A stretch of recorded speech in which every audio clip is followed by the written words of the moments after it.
बिस्मिल्लाहिर्रहमानिर्रहीम। अस्सलाम वालेकुम। मैं हूं सखीबाद शाह और आप लोग देख रहे हैं एसबी ज़ूलॉजिस्ट। आज का हमारे पास लीथल फैक्टर का जो सेकंड पार्ट है वो है डोमिनेंट लीथल फैक्टर। इससे पहले लेक्चर में हमने लीथल फैक्टर को डिस्कस किया था और उसका एक टाइप और रिसेसिव लीथल फैक्टर को डिस्कस किया था। आज हम इंशाल्लाह पढ़ेंगे डोमिनेंट लीथल फैक्टर या डोमिनेंट लीथल जीन। ठीक है, अब हमारे पास डोमिनेंट लीथल फैक्टर या डोमिनेंट लीथल जीन ये क्या होता है? दोनों एक चीज है। डोमिनेंट लीथल फैक्टर या डोमिनेंट लीथल जीन ये क्या होता है?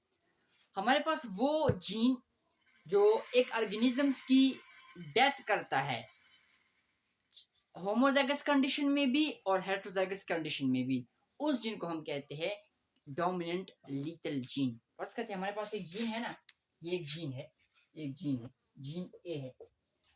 अब ये जीन ए अगर इस फॉर्म में हो, डोमिनेंट फॉर्म में हो, या वो है या डोमिनेंट होमोजाइगस डोमिनेंट फॉर्म में हो या हेटेरोजाइगस फॉर्म में हो, तो दोनों फॉर्म में हमारे पास ऑर्गेनिज्म की डेथ करता है और इस किस्म की जीन को हम कहते हैं डोमिनेंट लीथल जीन।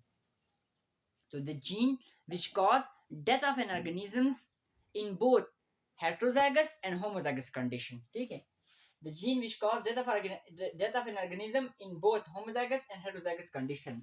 हमारे पास वो जीन जो किसी ऑर्गेनिजम्स की डेथ करता है दोनों कंडीशन में है, होमोजाइगस कंडीशन में या और हेटेरोजाइगस कंडीशन में भी। मींस अगर वो होमोजाइगस कंडीशन में आए वो जीन तभी वो ऑर्गेनिज्म की डेथ करता है, या हेटेरोजाइगस कंडीशन में आए तभी वो ऑर्गेनिज्म की डेथ करता है। तो इस किस्म की जीन को हम कहते हैं डोमिनेंट लीथल जीन या डोमिनेंट लीथल फैक्टर।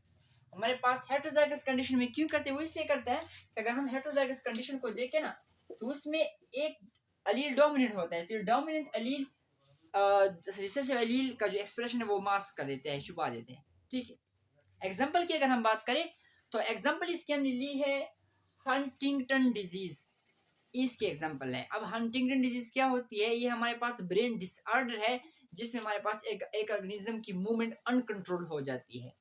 एक ऑर्गेनिज्म मींस इस डिसऑर्डर में वो जो थिंकिंग की एबिलिटी है, सोचने की जो सलाहियत है वो भी खो देता है, इमोशनल प्रॉब्लम्स होते हैं। ठीक है, इस बीमारी में क्या होता है? एक जीन होता है जिसको हम कहते हैं HTT जीन।